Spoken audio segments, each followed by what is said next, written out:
नमस्कार। पुण्य श्लोक एलवाई शो में हमने देखा कि नर्मदा दबे पांव चुपचाप महल से अपना भेष जो है बदल करके निकल रही होती है और दूसरी तरफ से आ रही होती है देवी अहिल्या तुकोजी और यशवंत के साथ में।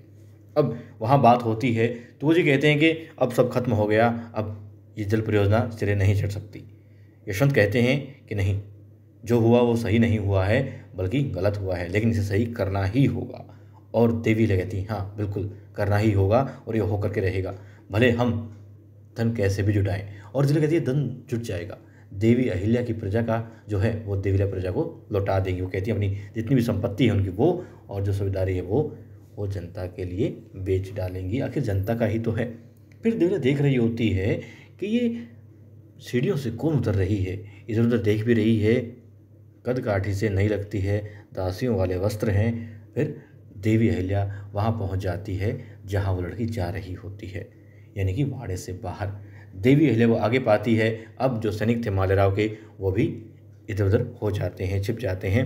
अब देवी अहिल्या कहती है वैष्णव तुम यहाँ कहाँ जा रही हो और ये वस्त्र कहाँ से मिले तुम्हें? तब वो कहती है, रो देती है, बताती है देवी अहिल्या से कि उसने उनसे झूठ बोला था, उसका नाम वैष्णवी नहीं बल्कि नर्मदा है और बस वो यहाँ से जाना चाहती है।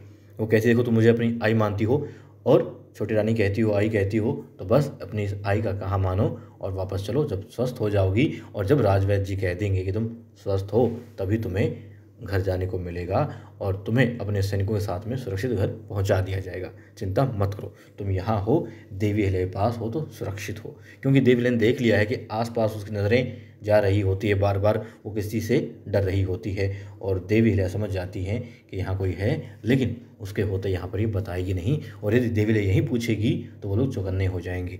इसलिए देवी अहिल्या से जाने के लिए कहती है और वो सैनिक भी इधर उधर छिप करके अपना अपना कुछ काम पकड़ रहे होते हैं, देवी अहिल्या से अपना चेहरा छिपा भी रहे होते हैं। ठीक है, देवी अहिल्या को शक हो चुका होता है कि इसी वाड़े में और इसी प्रांगण में फिलहाल वो इंसान है जिनसे डर रही है।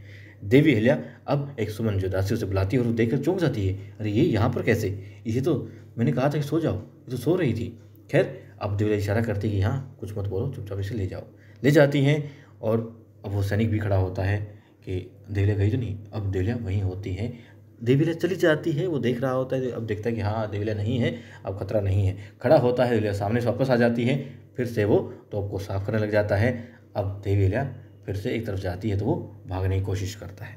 देवी अहिल्या सैनिकों के साथ उसे पकड़ने की कोशिश करती हैं, पकड़ भी लेती हैं। ऊपर से यशवंत भी देखता है, वो भी आ रहा होता है तलवार निकाले हुए, लेकिन चकमा दे करके वो इंसान जो था वो दीवार फांद कर भाग जाता है।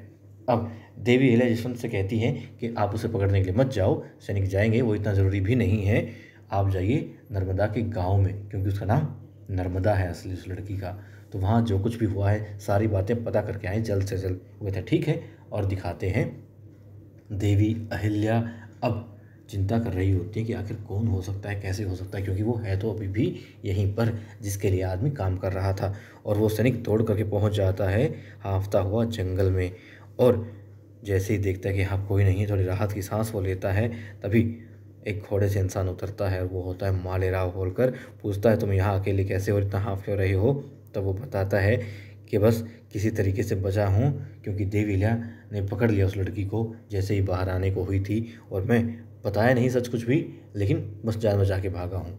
ठीक है, अब वो कहता है तुमने बहुत गलत किया, तुम उस लड़की को वहाँ छोड़ाए, ये तो तुमने तेल के गांव में चिंगारी छोड़ने वाला काम किया। और वहाँ दिखाते हैं मालेराव होलकर कहाँ कहाँ गए हैं, सारी बातें पता करने के लिए भेजा था जिस आदमी को गंगूबा ने, वो आ चुका होता है। वो कहते हैं बेझिझक बताओ, अब वो डरता हुआ लेकिन फिर बता दे ही देता है। जब गंगूबा पूछते हैं कि बार बार बताओ बताओ, सच्चाई बताओ, तुम निर्भीक होकर के बताओ, डरो मत, बता देता है कि मालेराव कहाँ रुके थे, कैसे क्या किया था, और उस लड़की के गांव का भी जिक्र होता है कि वहाँ उसने जश्न मनाया था, सारी बातें बता देता है।